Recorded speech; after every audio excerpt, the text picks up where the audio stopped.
I am so excited today to have the whole physicians with me on the podcast. I think this is my very first time having three guests. I've had two before, but we have set a podcast record with having the entire team here. It's so great to see Laura, Amanda, and Kendra. Hi.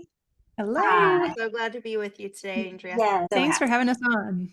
Yes, I just love talking with all of you, and it's been so fun getting to know you over the last year and meeting you at ASAP this past fall in person.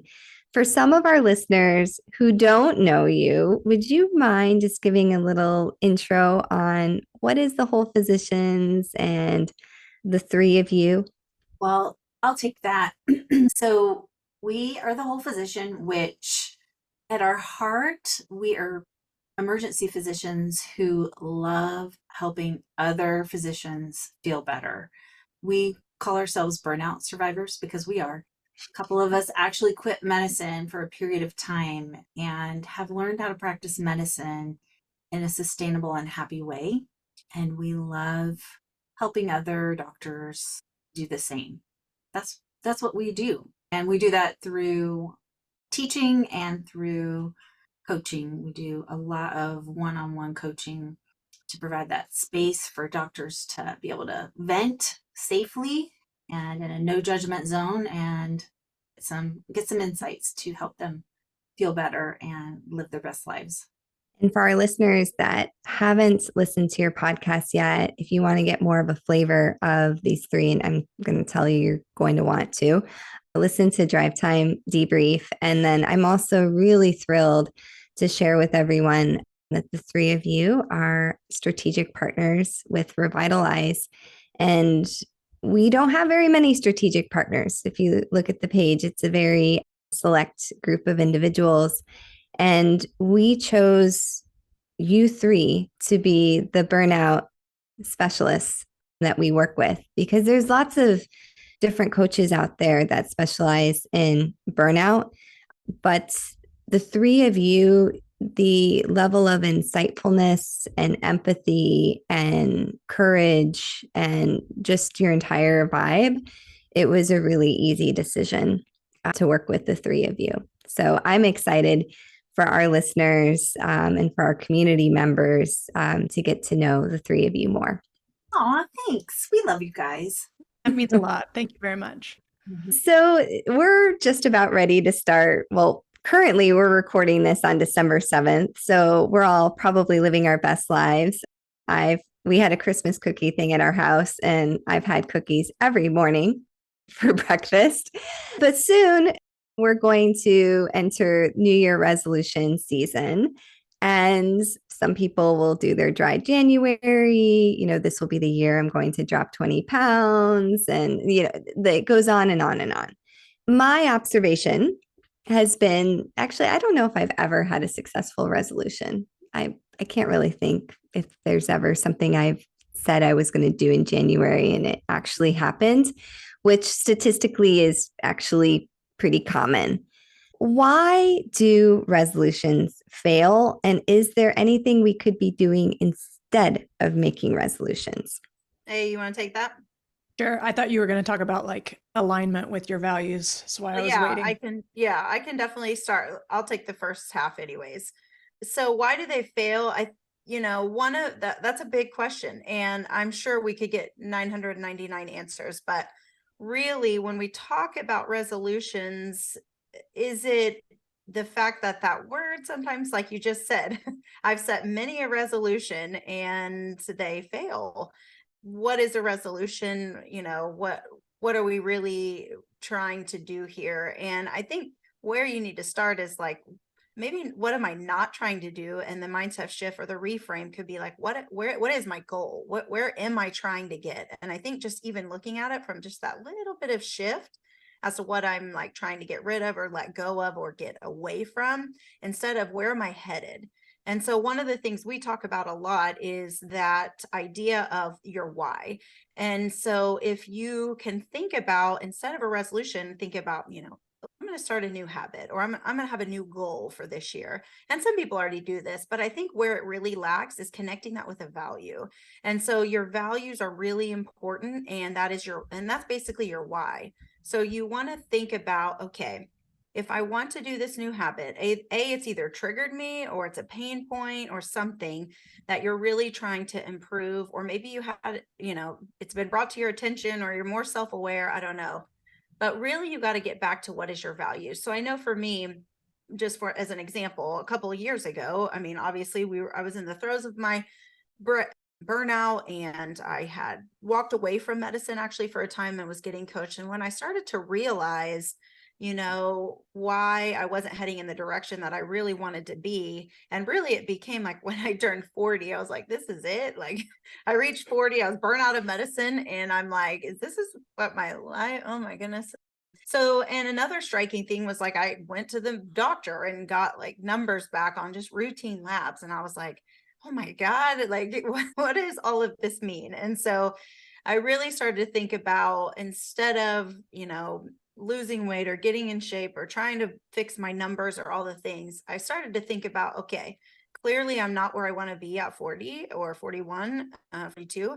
Where am I headed? So I have a whole life ahead of me from what I know. And so I really got serious about starting to look at my values, which I had never done before.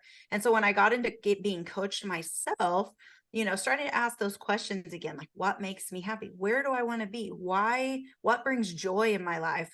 Where could I be, in 6 months to a year, by just a little bit of mindset shift? And so really starting to get clear on what I love, how I want to show up, who I want to be, just really getting clarity on this thing, started to form that list of values that I started to get real clarity on, and really start to make a list that was more like, I'm setting vision, I'm casting vision for myself, and that's where I'm going. And then, I'll get into a little bit on the how, but I think the why is really where you want to start. And most often people just are not clear. They just don't have clarity on their values. They don't have clear vision. And until you really spend the time doing that, I believe that's really first steps. Yeah. Yeah. And you hit on it too, is that a lot of times people will set resolutions because they think they should, in quotes, and really trying to please somebody else. And it really doesn't have anything to do with something that you're interested in making changes around.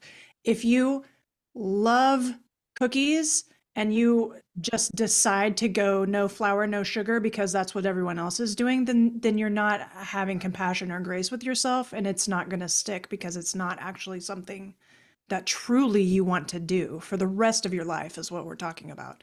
Another thing for me, I also have a dismal record with New Year's resolutions. As a recovering perfectionist, which I think a lot of your audience will probably resonate with, we make it out of control difficult. We go from 0 to 100 and expect that every day you're going to wake up and do 100. And the second that you don't, then you're off the rails and give up and see, I'm a failure once again.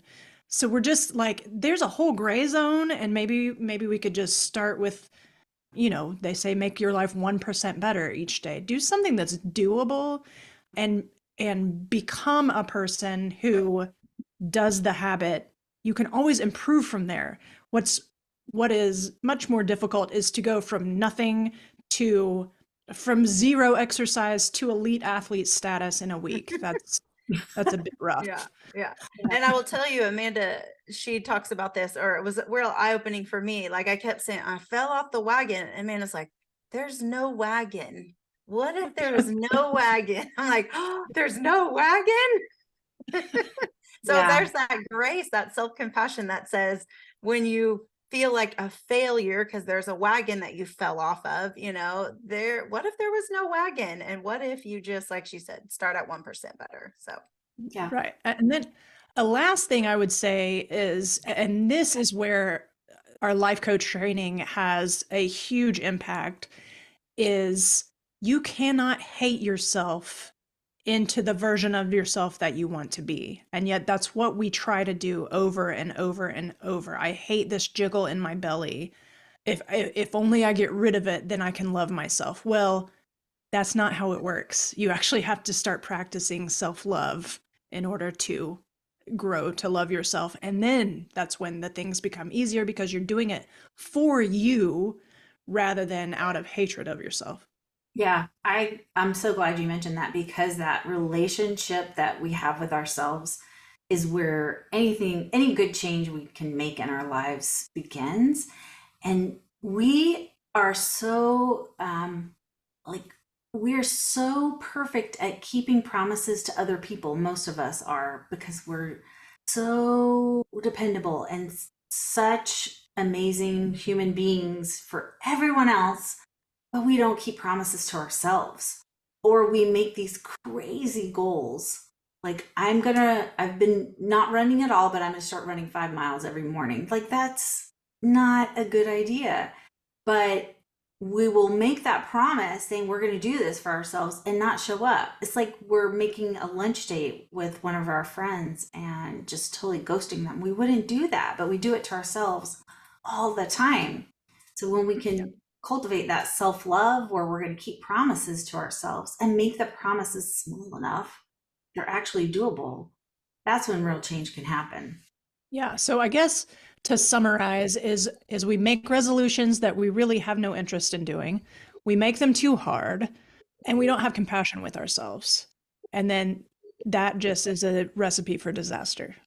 Yeah. And let's dig in more to some of the thought errors that happen that set us up for self-sabotage. One that I'm thinking of right now is this all or none thinking, the dichotomy thinking that I'm either an elite athlete or I'm a fat blob, and there's no in between. Well, welcome. You have a normal brain. We like to encourage our clients. We like to say that often. Congratulations, you have a normal brain. And that's what Amanda was talking about, this recovering perfectionist, this black or white, all or none. It's the way our brains unfortunately have been conditioned, and it's comfortable and safe because that is, applied to our workplace and how we function in the career that we do.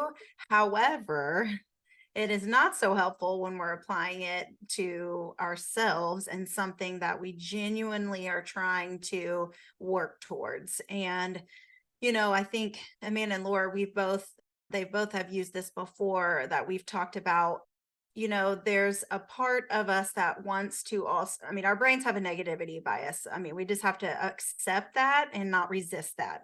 There is also a thought disorder of mental filtering, and we focus on the negative. And so if we don't even feel like it can be 99% of the way there, we just don't even go there. And so we do this with our shifts, we do this with our day, we do this with our relationships. It's like, if they're 85% of the way there, our brain doesn't see that, oh, they're okay, I can handle 85%, or we can do 85%, or I can accept 85%. Our brain's like, man, 15% of the time they give me a time, or I have a hard time, or it was terrible, or I had one case out of 10 go bad, but I'm going to go home thinking about that one case, right? And so that's the thing. We make, habits, and we start off on the right foot.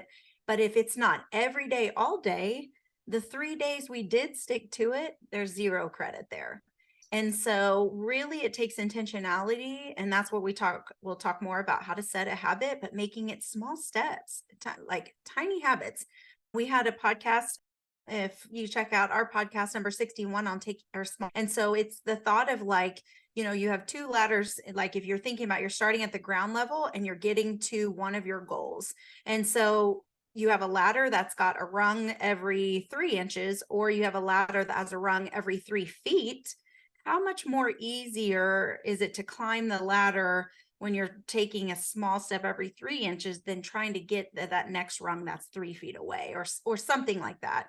And so we just talked a lot about taking the smaller steps. And so that takes that self-compassion though, and that also has to take the intentionality to notice and be self-aware when you're stepping into that perfectionism or that all or none thinking, and saying, okay, brain, thank you for offering that up, but this is what I'm doing today and tomorrow and the next day, and then we'll reevaluate. Or I've done 3 days in a row and I feel good about it. today's my break day. I'll be back on tomorrow. It's just that intentionality to just really speak to your own brain and say, thank you for trying. I am trying to restructure. We call it neuroplasticity, and we're making our new 5-lane highway, but it takes intentionality, and over time, it becomes the thing your brain wants to offer up. Yeah. Along the same lines of just getting on the ladder. James Clear in his book Atomic Habits mentions it's much more important to start to have an identity, if your goal is working out or something like that, to start to identify as somebody who works out than I am an elite athlete. It is much more important to establish that habit and start to identify with that as part of your personality, and then you can go up from there. So sometimes you do want to pick something that you are 80 to 90% sure you're going to be able to keep for the rest of your life.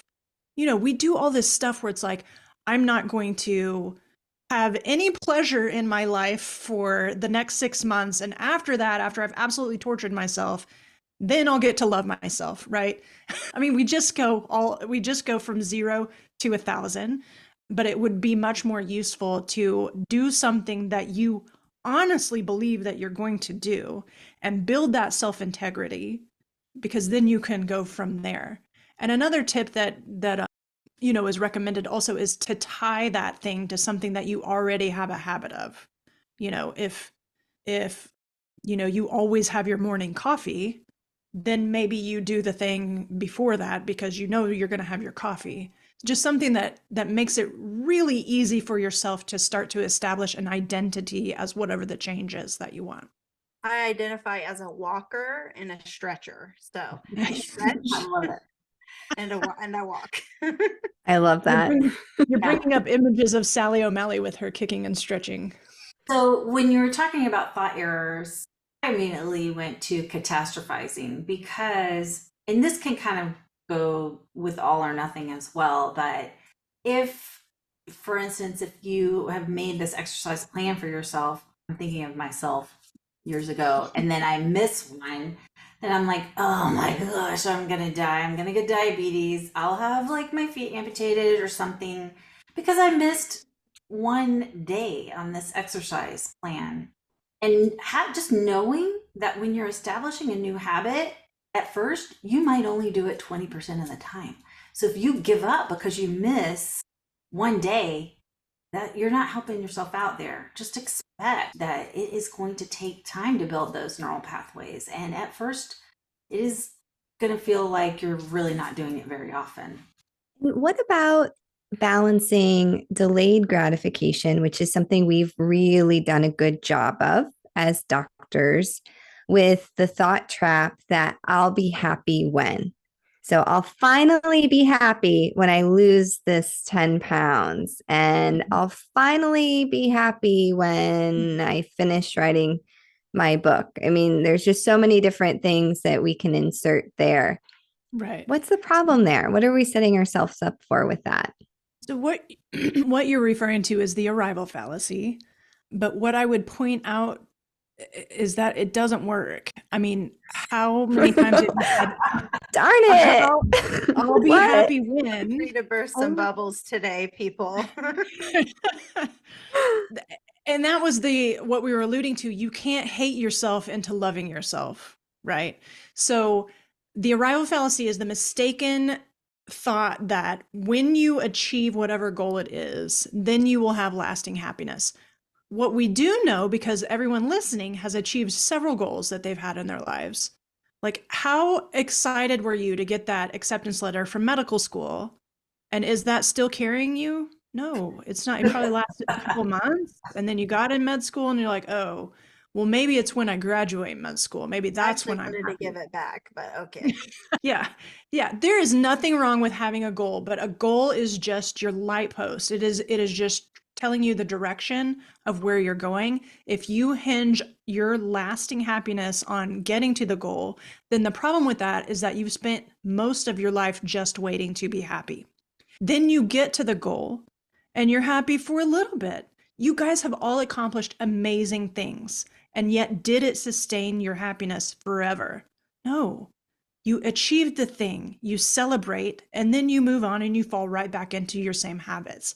So, since hating ourselves doesn't lead to loving ourselves, what would it be like to just start loving the journey and loving yourself as you are along the way? It's simply a thought that you're not allowing yourselves to love who you are in this moment. And that makes it so much harder. I think you should tell them about the Sherpas. Oh, so in what's that book, The Art of Zen and the Art of Motorcycle Maintenance. Yes, thank you for that.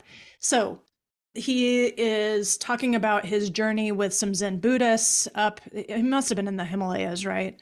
And he is walking, and all he can focus on is, when are we going to get to the top of this thing?